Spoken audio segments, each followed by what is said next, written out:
नमस्कार विद्यार्थियों, apex classes के डिजिटल चैनल पर आपका हार्दिक स्वागत है। मैं आपका साथी दामोदर पारिक, अकाउंट्स एजुकेटर, और हम एक बार फिर तैयार है पूरी एनर्जी के साथ हमारे अध्ययन को आगे बढ़ाने के लिए।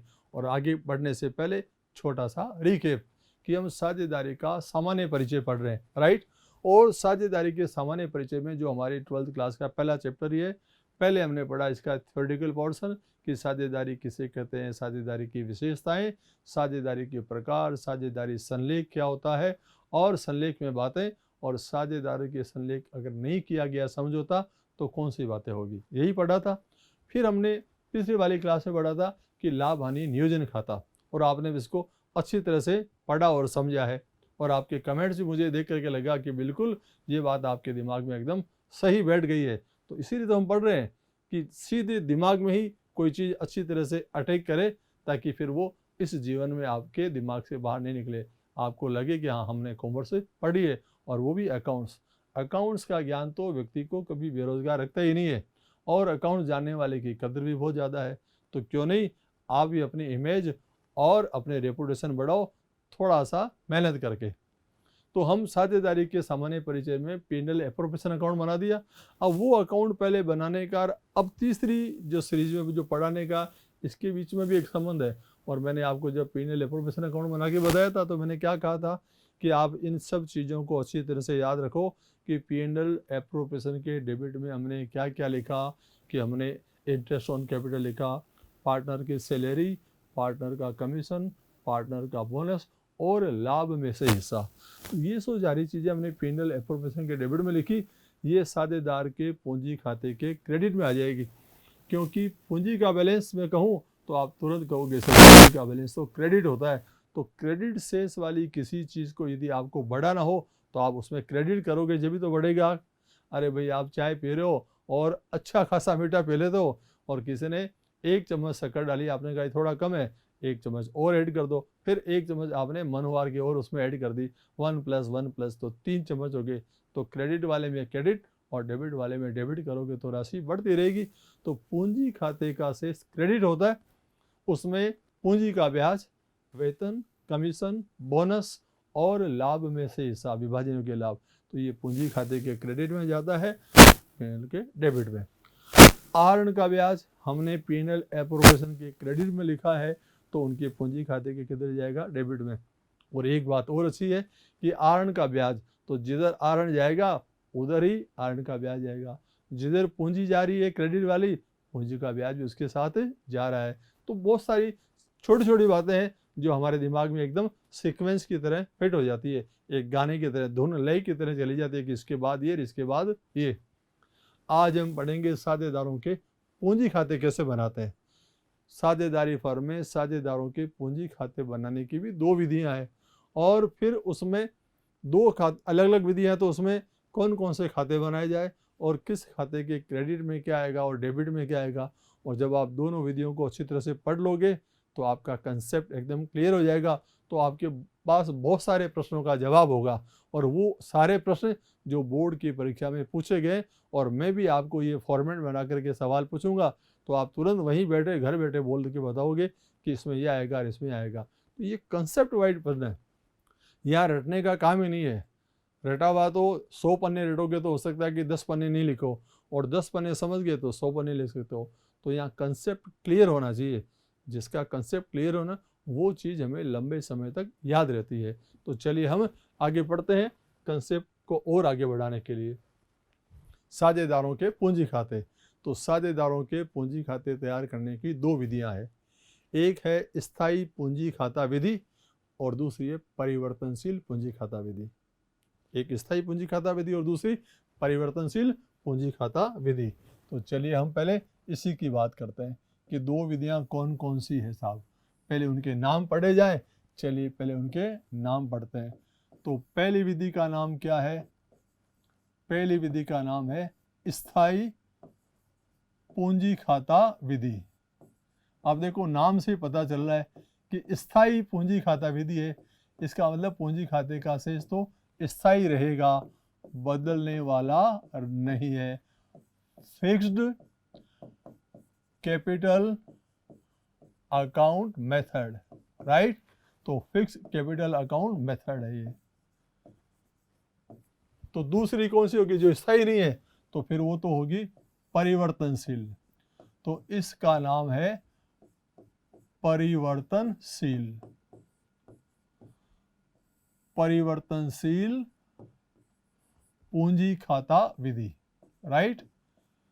इसमें पूंजी खाते का शेष बार बार बदलता रहेगा। इसको अंग्रेजी में कहते हैं fluctuating capital account method, right. ये तो बात होगी इनके हिंदी और अंग्रेजी के नाम की, कि एक का नाम स्थायी पूंजी खाता विधि है तो दूसरे का नाम क्या है, परिवर्तनशील पूंजी खाता विधि। अब जब मैंने स्थायी पूंजी खाता लिखा तो आपको तुरंत दिमाग में आना चाहिए कि स्थायी शेष क्या होता है। पूंजी खाते का शेष हमेशा स्थायी होता है और क्रेडिट ही होता है। तो किसी खाते का शेष हमेशा स्थायी रखना हो, परिवर्तन नहीं करना हो, तो ऐसा क्या किया जाए कि वो परिवर्तित नहीं हो। मान लो आपके पॉकेट में 50 रुपये हैं, या अभी रक्षाबंधन पर आपके जयपुर वाले बुआजी आए और आपको 500 रुपये दे गए। अब उस 500 के नोट को आपने बड़ा संभाल कर रखा, वो आपकी कैपिटल है, और आप चाहते हो कि अगली रक्षाबंधन पर फिर बुआजी आएंगे तो मैं उनसे कहूँगा या कहूँगी कि आपने पिछले रक्षाबंधन में जो 500 रुपये दिए, देखो मैंने उनको संभाल के रखा है। तो बुआजी जब प्रसन्न होंगे, हो सकता है 1000 रुपये और दे दे। तो एक रक्षाबंधन से दूसरे रक्षाबंधन, यहाँ रक्षाबंधन की बात नहीं है, यहाँ वर्ष के प्रारंभ से अंत तक है। तो पूंजी खाते का शेष नहीं बदला, मतलब आपकी जो कैपिटल नहीं बदली, क्योंकि आपने उस 500 रुपये में से ना तो खर्च किया, ना उसमें कुछ मिलाया, ना माइनस किया, ना प्लस किया, तो वो शेष वही रहा। तो इसमें भी हम क्या करेंगे, पूंजी खाते में पूंजी के अलावा कुछ लिखेंगे ही नहीं। तो जो पूंजी हमने लगाई है वर्ष के प्रारंभ में, वो की वही पूंजी वर्ष के अंत में हो जाएगी। नहीं, आप अपनी कॉपियों को साफ सुथरा एकदम क्लीन रखना चाहते हो तो एक भी लाइन नहीं लिखोगे तो एकदम साफ सुथरी रहेगी। और हो सकता है परीक्षा में भी आप कुछ नहीं लिखो तो आपको हो सकता है सफाई के नंबर मिल जाए, कितना अच्छा काम किया। और करना मत, उसमें तो सॉल्व करना है। तो हमें पढ़ते हैं कि कौन कौन से खाते बनाए जाते हैं। तो हम इसी में पढ़ेंगे कि कौन कौन से खाते बनाए जाते हैं। तो स्थायी पूंजी विधि में 2 खाते बनाए जाते हैं। पहला खाता जो बनेगा वो होगा साझेदारों का पूंजी खाता, साझेदारों का पूंजी खाता, राइट। आपको पार्टनर्स कैपिटल अकाउंट बनाना है। एक तो जितने साझेदार है उतने ही खाते बनेंगे, नेचुरल है, बनाने ही पड़ेंगे। Partners capital account. और दूसरा आपको खाता बनाना है साझेदारों का चालू खाता, साझेदारों का चालू खाता है जिसमें लिखने के लिए हमेशा काम चालू रहता है, इसलिए उसका शेष बदलता है। तो ये है पार्टनर्स करेंट अकाउंट, राइट। तो ये पार्टनर्स करेंट अकाउंट, राइट, ये पार्टनर्स करेंट अकाउंट। तो स्थायी पूंजी खाता विधि में हम कितने खाते बनाएंगे, 2 खाते बनाएंगे। कौन कौन से बनाएंगे, एक साझेदारों का पूंजी खाता और एक साझेदारों का चालू खाता। पूंजी खाते का शेष क्या रहेगा, स्थायी रहेगा, क्योंकि हम उसमें पूंजी के अलावा कुछ भी नहीं लिखेंगे। बाकी सारी चीज़ें किस में लिखेंगे, चालू खाते में। तो अपने आप पूंजी खाते का शेष स्थायी हो गया। अब यदि परिवर्तनशील विधि हो तो क्या किया जाए, तो इसमें सिर्फ एक ही खाता बनेगा, इसमें साझेदारों के पूंजी खाते ही बनेंगे, इसमें साझेदारों के केवल पूंजी खाते ही बनेंगे। तो पार्टनर्स केवल कैपिटल अकाउंट ही बनेगा, तो फिर क्या होगा कि उसका शेष बार बार बदलता रहेगा। तो इसमें हम केवल क्या बनाने वाले हैं, पार्टनर्स कैपिटल अकाउंट। अब इन दोनों खातों का शेष एक में चला जाएगा तो बदलेगा ही। भाई पूंजी भी लिख दी, साझेदार का वेतन, कमीशन और आरण का ब्याज, सारी चीज़ें लिख दी, तो बार बार बदलेगा। वो आरण करेगा, पूंजी घट जाएगी, फिर अतिरिक्त पूंजी लाएगा, पूंजी बढ़ जाएगी। वेतन दिया, पूंजी बढ़ी, हमने आरण पर ब्याज लिया, पूंजी घटी, लाभ हुआ, पूंजी बढ़ी, हानि होगी, पूंजी घटी, और सब एक ही खाते में लिख रहे हैं, तो वो तो बदलता रहेगा। और यहाँ पर हमने 2 अलग अलग खाते बना दिए तो पूंजी का शेष बदला नहीं, क्योंकि हमने पूंजी के शेष को स्थायी रखने के लिए पूंजी के शेष को स्थायी रखने के लिए हमने कौन सा खाता बनाया? चालू खाता। अब पूंजी खाते का शेष क्या होता है? क्रेडिट होता है ना, तो क्रेडिट ही रहेगा। तो आपको देखो बहुत सारी चीज़ें तो अभी पता चल गई कि साझेदारों के पूंजी खाते, स्थायी पूंजी और परिवर्तनशील पूंजी खाते में अंतर बताइए। स्थायी पूंजी विधि में साझेदारों के 2 खाते बनाए जाते हैं, परिवर्तनशील में 1 खाता बनाया जाता है। स्थायी विधि में बनाए वाले खातों का नाम पूंजी खाता और चालू खाता है, और इसमें केवल पूंजी खाता है। स्थायी विधि में पूंजी खाते का शेष हमेशा स्थायी रहता है और इसमें शेष बदलता रहता है। बाकी बातें आगे पढ़ते हैं। अब हम इनका फॉर्मेट बनाते हैं कि स्थायी पूंजी विधि में 2 खाते बनाएंगे तो उनके डेबिट और क्रेडिट में क्या क्या लिखा जाएगा, तो हम उसकी भी बात करते हैं। तो पहले हम स्थायी पूंजी विधि की बात ही करते हैं। मान लो आपको कौन सी विधि से बनाना है? स्थायी पूंजी खाता विधि से बनाना है। आप इस विधि का प्रयोग कर रहे हो, कौन सी का? स्थायी पूंजी खाता विधि का प्रयोग कर रहे हो। तो आपको 2 खाते बनाने ने। पहला खाता जो आपका होगा वो कौन सा होगा? पार्टनर्स कैपिटल अकाउंट होगा। ये पार्टनर्स कैपिटल अकाउंट होगा। अब मान ले, देखो साझेदार, ये तो 2 साझेदार होंगे, तो हमने मान लिया कि हमारे साझेदार 2 है। हमने माना कि 2 साझेदार कौन कौन है? ए और बी है। तो ए और बी के 2 अमाउंट के कॉलम बनेंगे। तो पार्टनर्स कैपिटल अकाउंट हम बनाते हैं, और वो भी कौन सी विधि में? स्थायी विधि में बनाते हैं। ये देखो अमाउंट के मैंने 2 कॉलम बना दिए। अभी तो अमाउंट है नहीं हमारे पास में, इसलिए मैंने इसको शॉर्ट में कर दिया। ये पार्टनर्स कैपिटल अकाउंट, ये क्रेडिट साइड है, पार्टनर्स कैपिटल पर्टिकुलर है ये, और ये ए और ये बी, राइट। पर्टिकुलर का कॉलम है साहब, और ये पर्टिकुलर्स, ये ए और ये बी, इसको पर्टिकुलर ही पढ़ा जाए, राइट। अब स्थायी विधि है तो पूंजी खाते का शेष स्थायी है। मान लो कि क्रेडिट साइड से हम शुरू होते हैं और हम पता करते हैं कि हम इसके साइड में क्या लिखने वाले हैं। मान लो किसी साझेदार के पूंजी खाते का शेष, ये इसके पूंजी खाते का शेष है बाई बैलेंस बीडी, और ये इसका बैलेंस है मान लो इस तारीख को 1 अप्रैल 2017 को इनके पूंजी खातों का शेष जो भी है लिखा हुआ। अब यदि ये इस पूंजी खाते में कुछ नहीं लिखे तो यही बैलेंस तो होगा ना इनका, ये क्लोजिंग बैलेंस इधर ही होगा।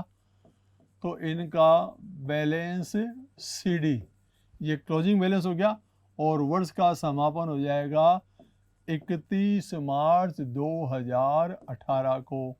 वही रहेगा ना? बिल्कुल रहेगा। आप कहते हो कि साहब इनका शेष बदलने वाला नहीं है। बिल्कुल नहीं बदलने वाला है। चलिए साहब, ये हमने इसको सुनहरे अक्षरों में लिख दिया। जो अच्छी चीज़ होती है ना उसको सुनहरे अक्षरों में लिखा जाएगा। तुम्हारा भी नाम सुनहरे अक्षरों में लिखा जाएगा। यदि आप अच्छा पढ़ोगे, अच्छे मार्क्स लाओगे, तो हमेशा याद रहेगा कि 12th क्लास में कितने परसेंट से थे वहाँ पे, और कितने मार्क्स लाए, कि विशेष रूप से अकाउंट्स में कितने लाए। तो ये ओपनिंग बैलेंस और ये क्लोजिंग बैलेंस। 1 अप्रैल 2017 का बैलेंस 31 मार्च 2018 का है, क्योंकि स्थायी पूंजी खाता विधि हमने बनाई तो पूंजी खाते का शेष हमेशा स्थायी रहता है। अब नई बात करते हैं। इसका भी अपवाद है। देखो हर चीज़ का अपवाद है, और हमारे देश में तो वैसे भी अपवाद है। हम कानून बनाते हैं, उसके पहले तो उसको तोड़ने का रास्ता भी निकाल लेते हैं कि ये कानून आने वाला है तो इससे मुझे बचने की कौन सी गली निकालनी है। मास्क नहीं लगाया, कोई बात नहीं, पुलिस वाले पूछे, पुलिस वाले, तो मेरे पास 101 कारण है कि मैं बिना चालान के बच सकता हूँ। तो ये तो कला में हम माहिर रही। ओपनिंग और क्लोजिंग बैलेंस सेम है, लेकिन अपवाद, स्थायी पूंजी खाता विधि में भी पूंजी खाते का शेष बदल सकता है। तो उसकी बात हम करते हैं कि कैसे बदल सकता है। अब हम वो बात करेंगे कि स्थायी पूंजी खाते में कैसे बदलेगा। यदि मान लो कोई साझेदार वर्ष में अतिरिक्त पूंजी लाता है बाई केस या बैंक, राइट। ये साझेदार ने कौन सी पूंजी लगाई है? Additional capital. यदि साझेदार अतिरिक्त पूंजी लाते हैं तो उनके पूंजी खाते का शेष क्या हो जाएगा? बदल जाएगा, भले प्लस हो या माइनस हो, तो देखो चेंज हो गया। और इसी तरह यदि साझेदार ने अपनी पूंजी हटाई तो ये केस और बैंक, कैश और बैंक। ये आहरण नहीं हो, पूंजी को हटाना है, कैपिटल विथड्रॉन।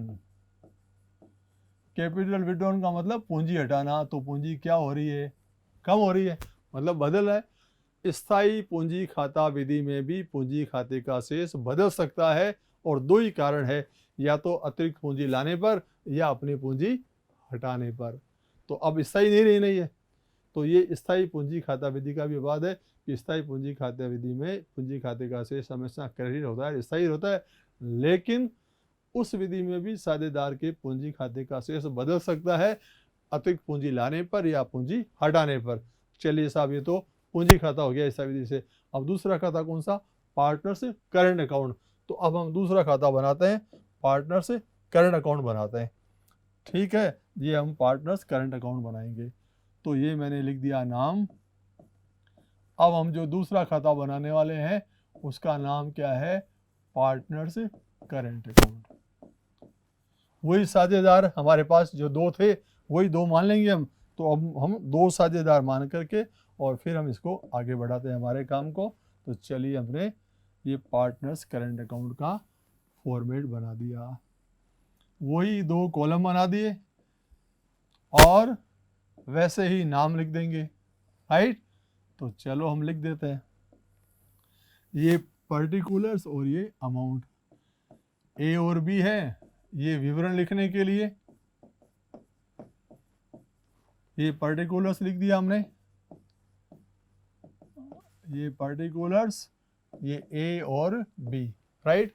अब चालू खाते का शेष तो कोई भी हो सकता है, चालू खाते का शेष तो क्रेडिट भी हो सकता है और चालू खाते का शेष तो डेबिट भी हो सकता है। चलो यहाँ है तो ये लिख दिया मैंने, ये ओपनिंग बैलेंस है, ये बाई बैलेंस बीडी। मान लो ए का बैलेंस है क्रेडिट और बी का है डेबिट, तो ये इधर लिख दिया टू बैलेंस बीडी, और बी का बैलेंस हमने लिख दिया कि चलो ये है, हो गया।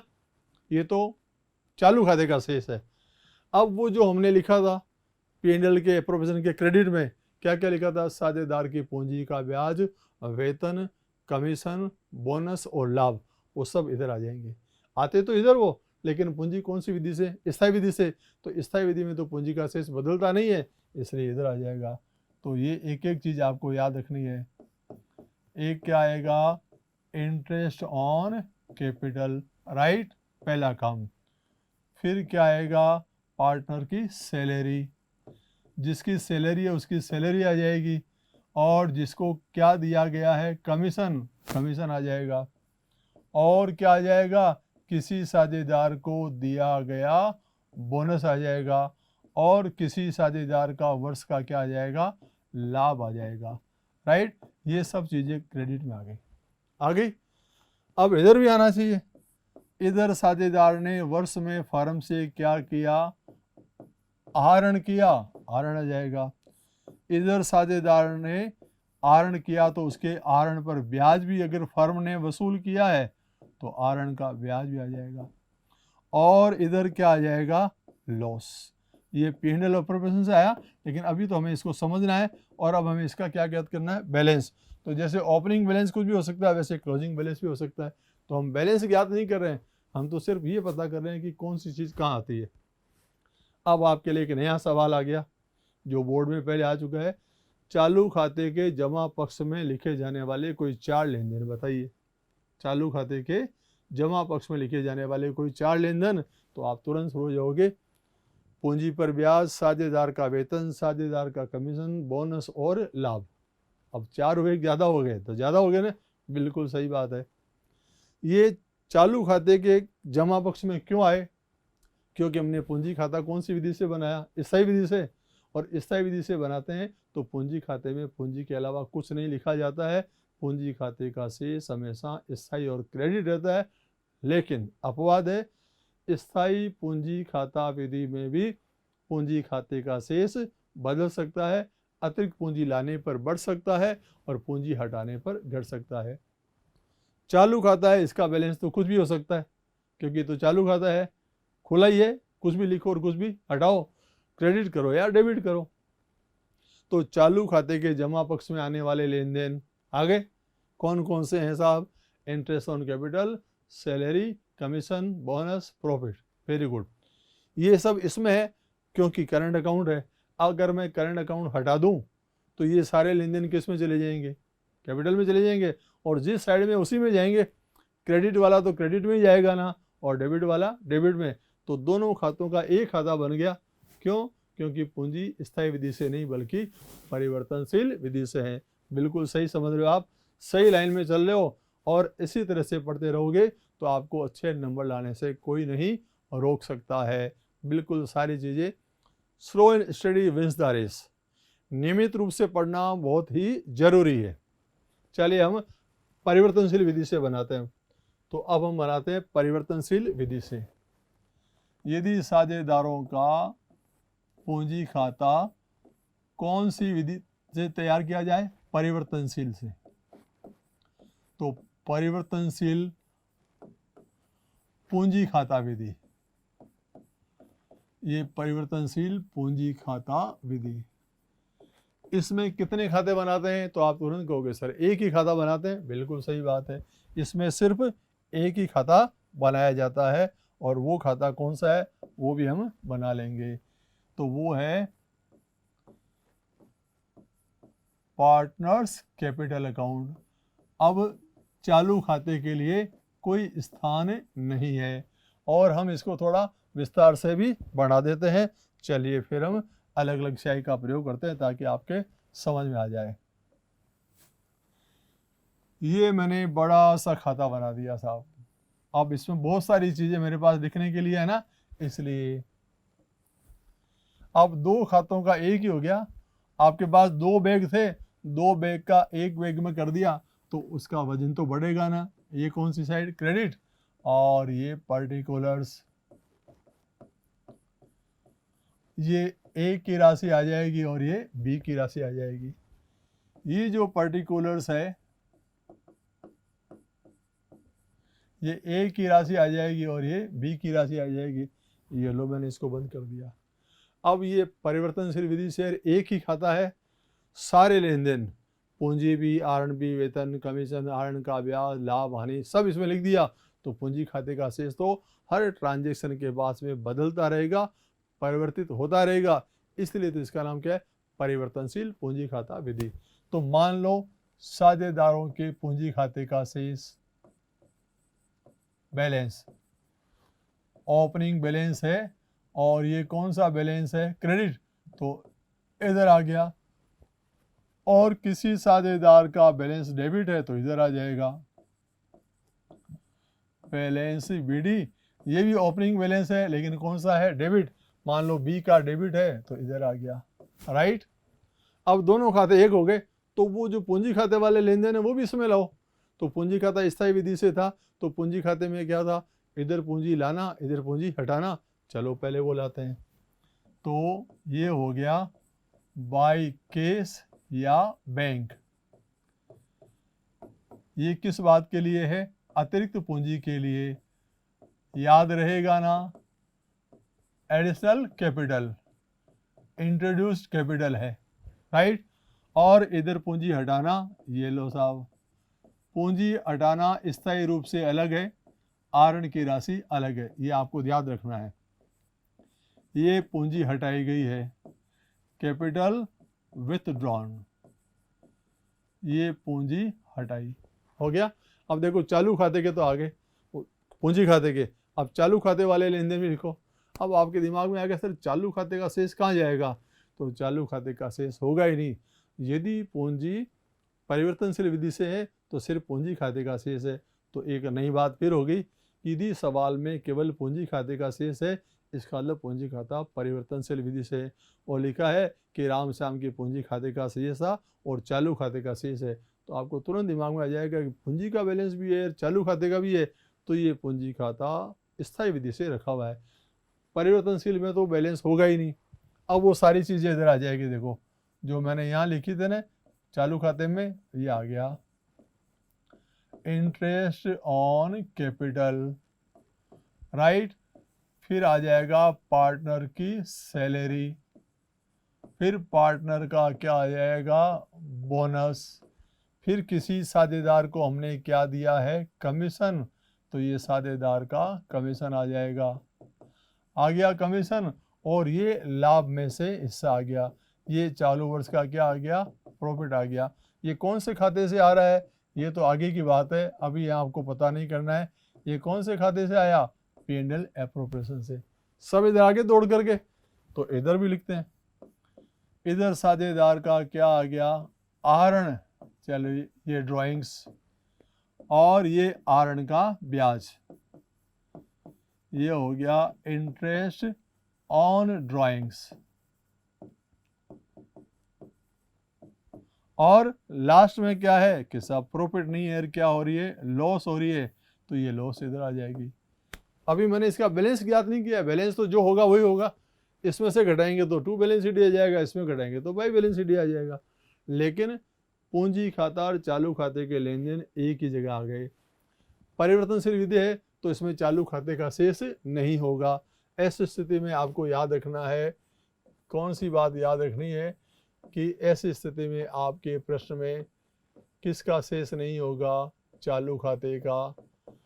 चालू खाते का शेष नहीं होता है। क्यों नहीं होता है साहब, क्योंकि पूंजी परिवर्तनशील विधि से बनाई गई है, तो चालू खाते का शेष होगा ही नहीं। आपकी ये बातें दिमाग में अच्छी तरह से छप जानी चाहिए, क्योंकि इन सभी ट्रांजैक्शन का आगे आने वाले चैप्टर से भी बुरा संबंध है, और इस चैप्टर में तो ये चीज़ें आगे फिर काम आएगी। इसलिए मैं एक बार आपको रिवाइज करा देता हूँ कि स्थायी पूंजी खाता विधि है, उसमें साझेदारों के दो खाते बनाए जाते हैं, राइट। पूंजी खाता भी और चालू खाता। पूंजी खाते का शेष पूंजी खाते में, चालू खाते का शेष चालू खाते में। पूंजी का शेष तो क्रेडिट होता है, लेकिन चालू खाते का शेष तो डेबिट और क्रेडिट हो सकता है। ये जो दोनों बैलेंस हैं ये किसके हैं, चालू खाते के। ये आप अच्छी तरह से याद रखोगे, ये जो बैलेंस है ये किसके हैं, चालू खाते के बैलेंस है। इसको आप अच्छी तरह से दिमाग में बैठा के रखोगे। ये जो आपके पास बैलेंस है, ये जो बैलेंस दिए हुए ना, चाहे ये बैलेंस दिया गया हो चाहे ये बैलेंस दिया हो, ये आपके पास बैलेंस कौन से खाते के आएंगे, इसमें चालू खाते के शेष। ये बैलेंस है वो किसके हैं, चालू खाते के शेष है। पूंजी का शेष तो पूंजी में गया, चालू खाते का शेष चालू खाते में गया। यदि स्थायी पूंजी खाता विधि हो तो चालू खाते के जमा पक्ष में आने वाले लेन देन बताइए, आप सब बता सकते हो, राइट। पूंजी खाते में तो सिर्फ पूंजी, लाई गई पूंजी, हटाई गई पूंजी और क्लोजिंग बैलेंस होगा। चालू खाते का शेष हो सकता है, ये पूंजी बढ़ाने वाले हैं वो चालू खाते को बढ़ाएंगे, और पूंजी घटाने वाले चालू खाते को घटाएंगे, राइट। दो खाते हो गए। फिर हमने परिवर्तनशील पूंजी खाता विधि पढ़ी, तो इसमें सिर्फ एक ही खाता बनाते हैं, इसमें चालू खाते का शेष होता ही नहीं है। तो यहाँ पूंजी खाते का शेष कुछ भी हो सकता है, इसका क्रेडिट है, इसका डेबिट है, और ये पूंजी लाना और ये पूंजी हटाना, और वो चालू खाता बंद हो गया, और वो चालू खाता जो था ना वो भी इसमें शिफ्ट हो गया। करंट अकाउंट के किराएदार सारे यहाँ आ गए, बाढ़ आ गई ना तो ऊंचे स्थानों पर शिफ्ट हो गए, तो करंट अकाउंट को खाली करके सब किस में आ गए, कैपिटल में। चलो चलो हटो भाई, अब पूंजी परिवर्तनशील विधि से है, इससे चालू खाते का काम ही नहीं है। पूंजी का शेष हर लेन देन से बदलता रहेगा, इसीलिए इसका नाम परिवर्तित होने वाला है ना, परिवर्तनशील पूंजी खाता है। अब हमने दो चीजें पढ़ी, एक P&L एप्रोप्रिएशन पढ़ा, और अब पूंजी खाते का फॉर्मेट भी पढ़ा। तो आपके दिमाग में ये बात तुरंत स्ट्राइक करनी चाहिए कि लाभ हानि नियोजन खाता बना करके और फिर पूंजी खाते में पोस्टिंग कैसे की जाती है। तो अब हम दोनों को कंबाइन कर देते हैं। जैसे जैसे हम एक एक स्टेप आगे बढ़ेंगे ना, वैसे वैसे हमारा काम बढ़ता रहेगा, और हमें पता भी नहीं चलेगा कि हमने देखो इतनी सारी चीज़ें सीख ली है। सहज पके सो मीठा होए, तो जो आसानी से चीज़ समझ में आती है ना वो ज़्यादा अच्छी लगती है। तो मेहनत करें, लेकिन दिमाग का यूज तो करना है, और आप अच्छी तरह से अपने दिमाग का उपयोग करना जानते हो। तो हम इसके प्रैक्टिकल क्वेश्चन की तरफ चलते हैं कि ये देखो हमारे पास क्वेश्चन है, इसको हमें अब सॉल्व करना है, तो हम इसको सॉल्व कर लेंगे। पढ़ो पहले। 1 जनवरी 2016 को एक फर्म में ए, बे और से की पूंजी खातों का शेष 3,000 है। ABC पूंजी कितनी है, 10,000, 18,000 और 15,000, राइट। लाभ हानि को 5 चिन्हों में बांटते हैं। उन्होंने लाभ हानि बांटने से पूर्व निम्न समायोजन उनको करने का निश्चय किया कि क्या क्या समायोजन करने हैं। तो ए को प्रतिमाह 1,000 रुपये वेतन है। देखो ये आ गया पर मंथ है, 1,000 रुपये हर महीने, तो साल में 12 महीने 12,000 वेतन हो जाएगा। Very good. सभी साझेदारों को 10% वार्षिक ब्याज पूंजी पर दिया जाएगा। इनकी पूंजी जो है ना 10,000, 18,000 और 15,000, इस पर 10% वार्षिक दर से ब्याज दिया जाएगा। Very good. और साझेदारों ने वर्ष के दौरान निम्न प्रकार आहरण किए 3,000, 2,000 और 1,000। ये आहरण है। उनके आहरण पर ब्याज है 500 रुपये, 300 रुपये और 200 रुपये। तो हमें तो उनसे ब्याज ही वसूल करना है, क्योंकि P&L का काम तो फर्म के लिए आय, लाभ, हानि और खर्चों की बात करनी है। तो पूंजी और आहरण तो पूंजी खाते में है, उनका ब्याज है वो P&L एप्रोप्रिएशन में है। 31 दिसंबर 2016 को समाप्त वर्ष का लाभ कितना है? 39,000। तो लाभ हानि नियोजन खाता और साझेदारों के पूंजी खाते बनाइए, राइट। तो अब इसमें जो जोड़ बाकी वाली बात है, वो जोड़ बाकी की बात तो पहले यही है कि पूंजी पर 10% ब्याज हम ज्ञात कर ले। फिर हमारे सवाल को आगे बढ़ाते हैं। तो हम इसका जो सॉल्यूशन करेंगे, सॉल्यूशन में हम पहले एक चीज़ बना लेते हैं। वर्किंग नोट तो सवाल के साथ ही चलता रहता है, और देखो वर्किंग नोट तो बनाना ही पड़ेगा, एग्जामिनर को लगेगा कि आपने कैलकुलेशन खुद की है। तो हम ब्याज याद कर लेते हैं साझेदारों का। तो पहले मैं किसका ब्याज याद करूं? ए का ब्याज याद करूं। ए की पूंजी कितनी है? 10,000। तो ए की पूंजी 10,000 का 10% ये ज्ञात कर लिया, और आप में से किसी ने मुझे बोल के बता दिया कि 1,000, राइट। चलिए अब ज्ञात करता हूँ किसका ब्याज? बी का। बी की पूंजी कितनी है? 18,000। 18,000 का 10%, ये 18,000 का 10% ज्ञात कर लिया।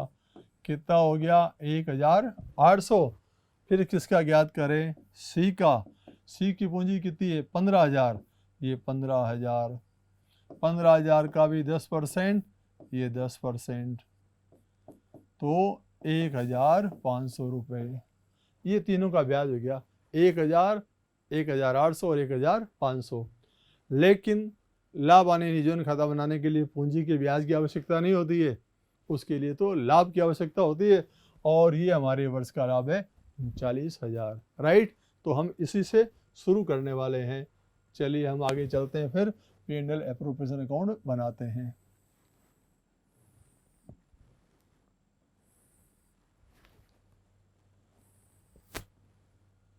ये मैंने इसका फॉर्मेट बना दिया, और ये आपने इस पर नाम भी लिख दिया, P&L एप्रोप्रिएशन अकाउंट। ये P&L एप्रोप्रिएशन अकाउंट, और ये आपने वो आगे वाली लाइन भी लिख दी, फॉर द ईयर एंडिंग। तो ये for the year ending on, और कौन सी तारीख है भाई? 31 दिसंबर 16 है, वॉट एवर जो भी है वो हम लिख देंगे। ये हमारा पर्टिकुलर्स का कॉलम, और यहाँ इसकी आ जाएगी राशि। ये हमारा पर्टिकुलर्स डेबिट साइड का, और ये इसकी आ जाएगी राशि। ठीक है। अब हम क्या करेंगे? लाभ की राशि ढूंढेंगे। पहले तो लाभ तो चाहिए ना, तो लाभ कितना है? 39,000 रुपये। तो चलिए हमने ये लाभ लिख दिया।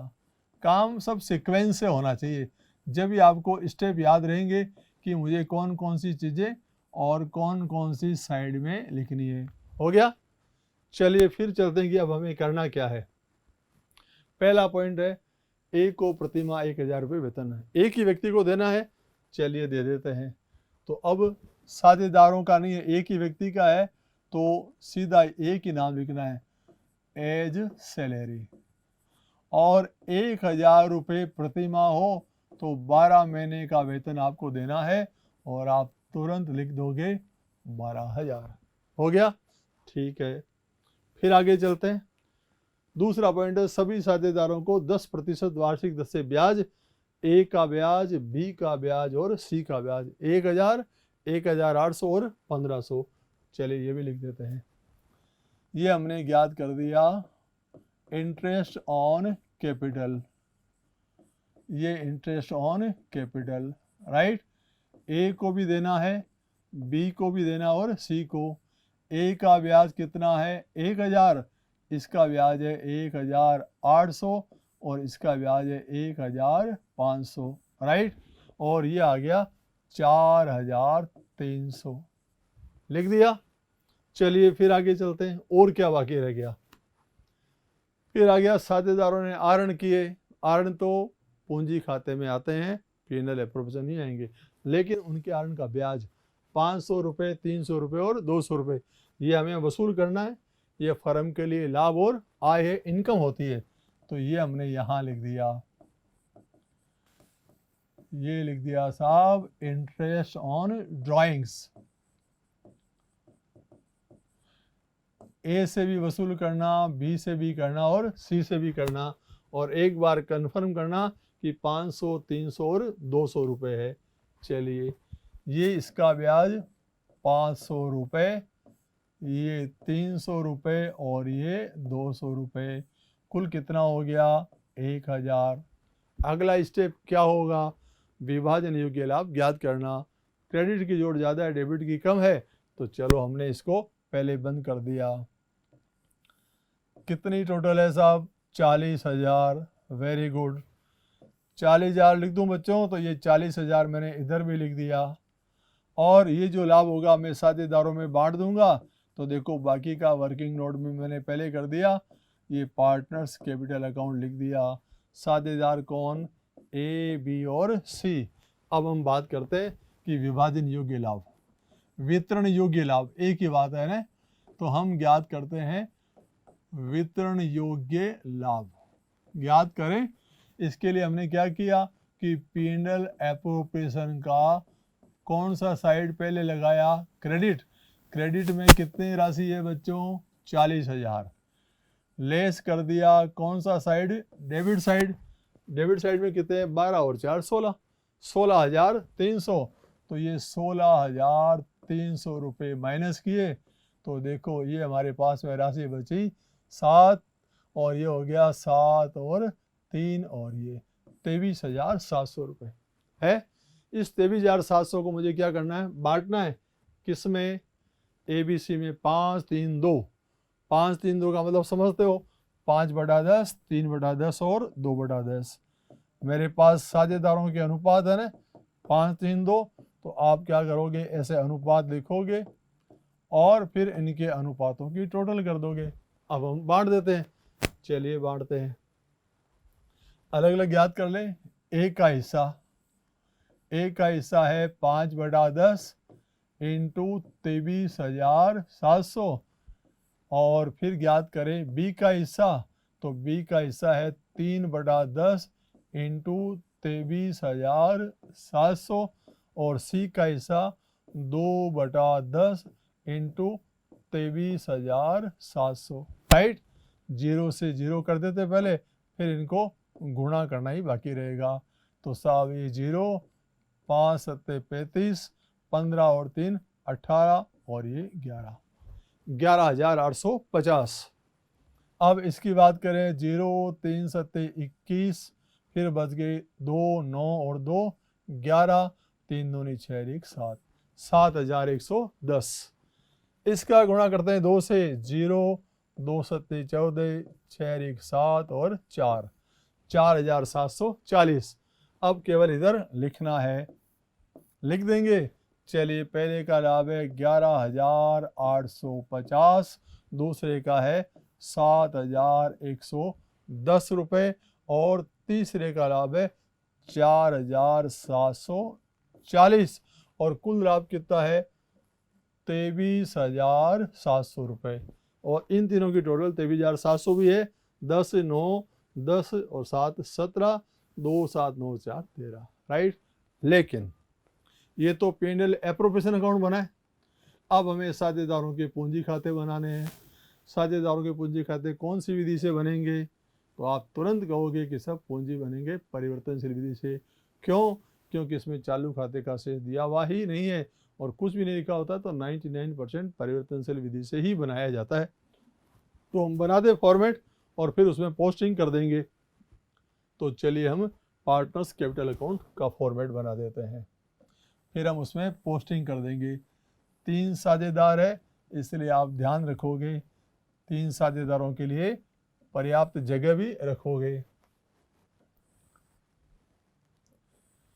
आरण भी है और आरण का ब्याज भी है, ये आप नहीं भूलेंगे। ये मैंने लिख दिया पार्टनर्स कैपिटल अकाउंट, राइट। तो ये पर्टिकुलर्स और साझेदार कौन कौन है? एबीसी है।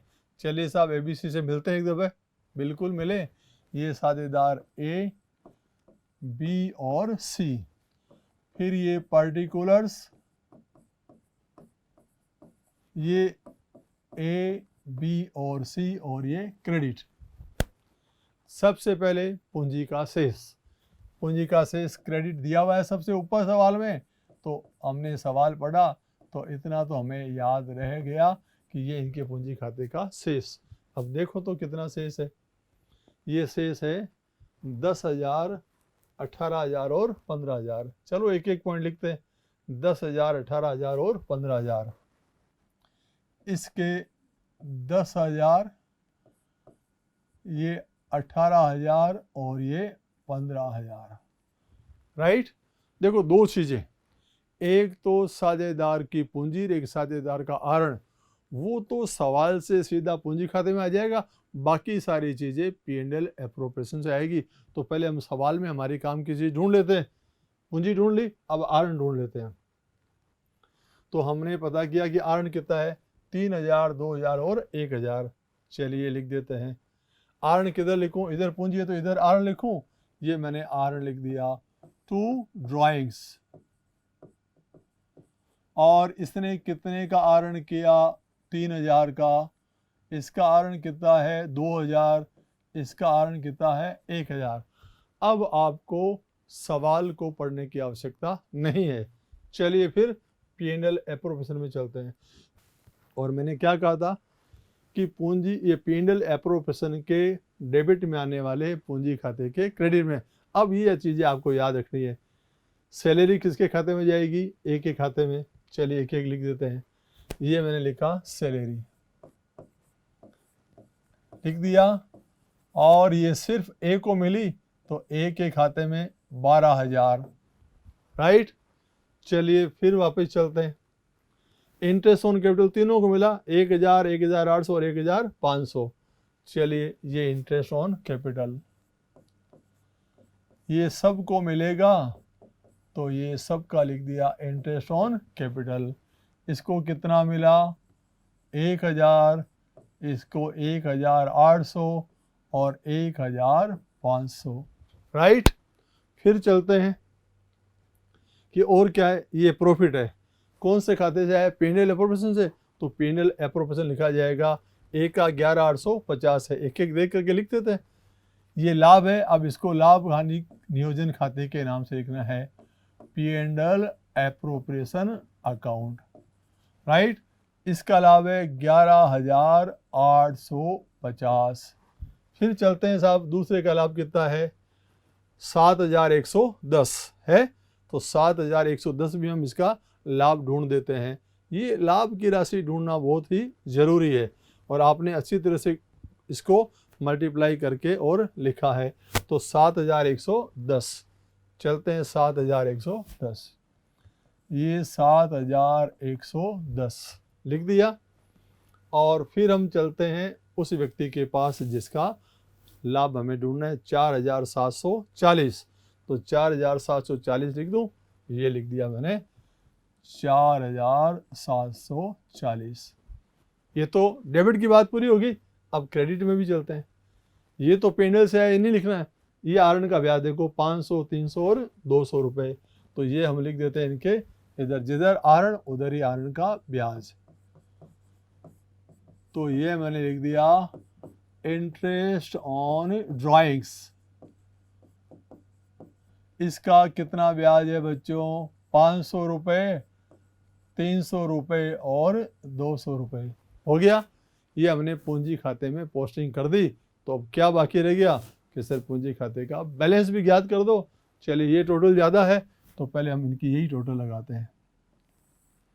इसकी टोटल लगाते हैं तो देखो 10 और 12 22, 22 और 11 33 और 1 34,000, 34,850 हो गया। फिर इसकी बात करते हैं तो ये हो गया 19 और 7 26, 26,910 रुपये, राइट। अब इसकी बात करते हैं तो इसकी टोटल हमने ऐसे जोड़ दिया, जैसी स्थिति है वैसे जोड़ दिया। 5 7 12, फिर हो गए 16 17 और 4 21। ये हमने इसकी टोटल लगा दी। अब वही टोटल ज़्यादा थी इसलिए वो हमने यहाँ लिख दी। पहले क्रेडिट टोटल लगाई, फिर इसको इधर लिखा।